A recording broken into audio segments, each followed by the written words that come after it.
Assalamualaikum warahmatullahi wabarakatuh. Kembali lagi di Masri Muhammad Channel dalam siri Malaysiaku, episod yang ke-52 kali ini. Marilah kita sama-sama berdoa agar negara kita Malaysia sentiasa dirahmati dan diberkati Allah Subhanahu Wa Taala.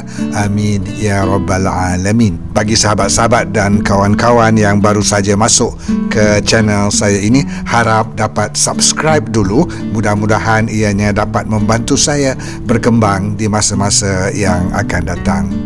Sahabat-sahabat dan kawan-kawan semua, baru-baru ini negara kita Malaysia telah menandatangani satu perjanjian perdagangan timbal balik ataupun ART dengan negara Amerika Syarikat. Jadi antara isu yang hangat di dalam perjanjian ini ialah dikatakan bahawa Malaysia dipaksa mengimport sejumlah 3.4 bilion US dollar setahun gas asli cecair atau LNG, atau lebih kurang 4 juta metrik tan gas setahun. Pihak kerajaan sendiri telah pun menjawab isu ini dengan menyatakan bahawa ianya adalah satu keputusan komersial yang dibuat oleh Petronas. Urus niaga ini telah pun dirancang lama sebelum perjanjian ini dan merupakan satu strategi komersial Petronas untuk memastikan bekalan LNG kekal stabil.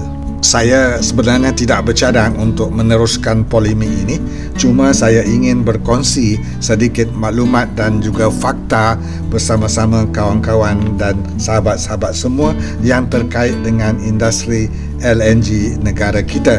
Sila tonton video ini sehingga ke akhirnya supaya kita mendapat gambaran yang betul dan tidak tersalah andaian. Sahabat-sahabat dan kawan-kawan semua, gas asli ini adalah satu gas yang terbentuk dan terperangkap di dalam lapisan bumi, biasanya bersama-sama petroleum ataupun minyak. Kandungan utamanya ialah meten, dan apabila ianya disejukkan, ia bertukar bentuk menjadi cecair dan dipanggil gas asli cecair atau LNG.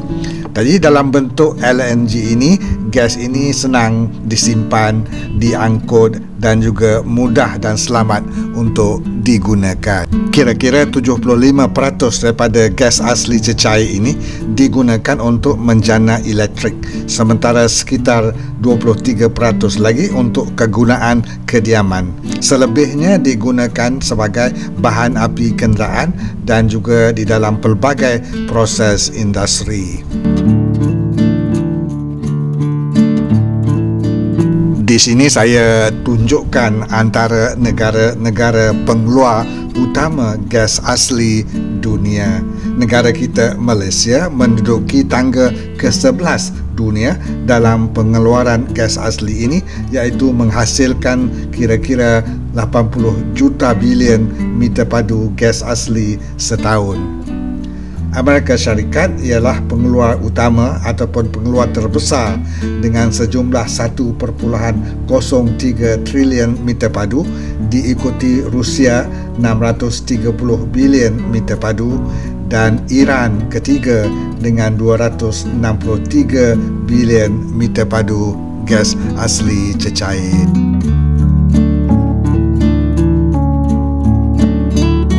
Di kalangan negara-negara ASEAN pula, Malaysia adalah pengeluar utama, pengeluar terbesar LNG ini, diikuti oleh Indonesia 65 bilion meter padu, Thailand 25 bilion meter padu dan Myanmar 18 bilion meter padu.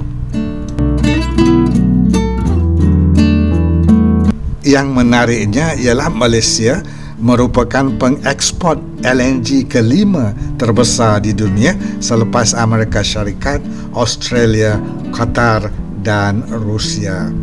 Pada tahun 2024, ekspor LNG Malaysia berjumlah 27.73 juta metrik tan, membentuk sekitar 6.74% daripada jumlah LNG yang didagangkan di pasaran dunia. Walaupun negara kita sebuah negara yang kecil, tetapi kita adalah antara pemain global utama industri LNG ini, di mana secara konsisten berada dalam top 10 pengeksport LNG dunia saban tahun.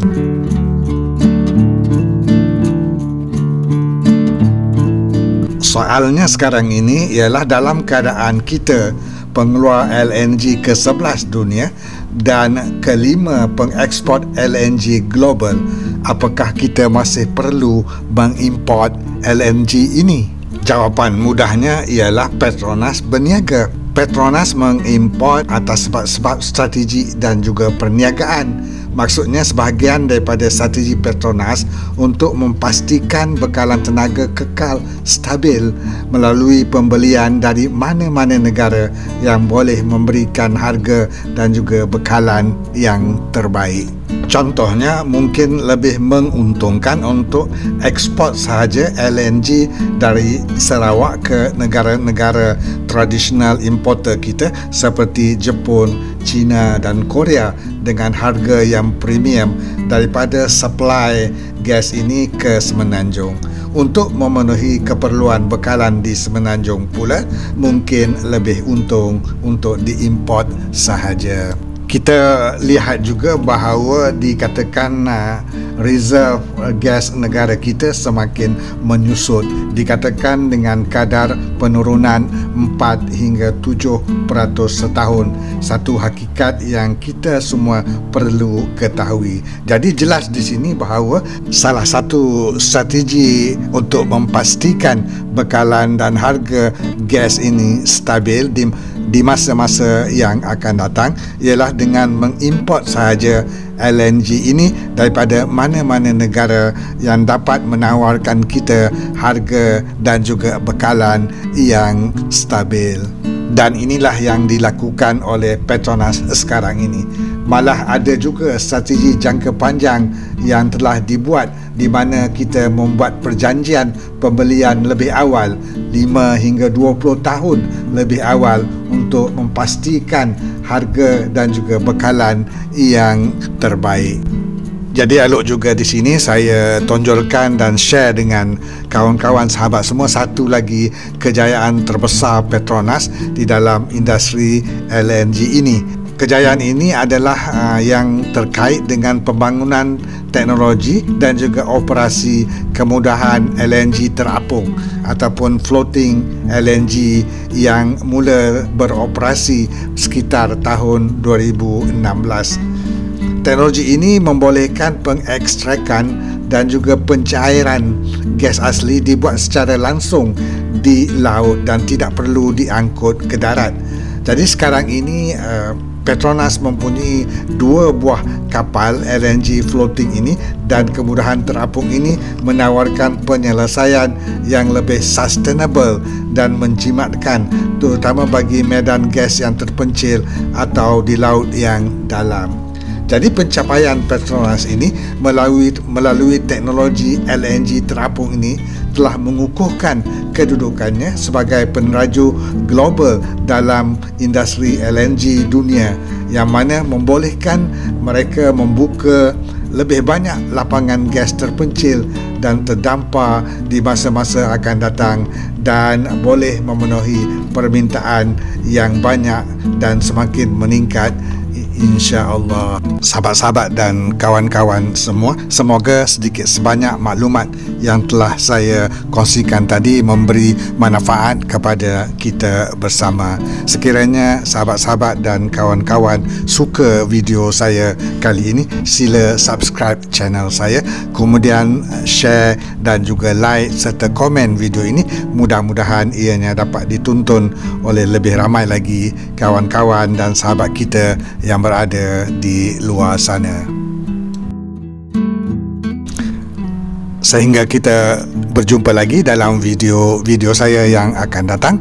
Salam hormat, salam ceria dari saya, Masri Muhammad.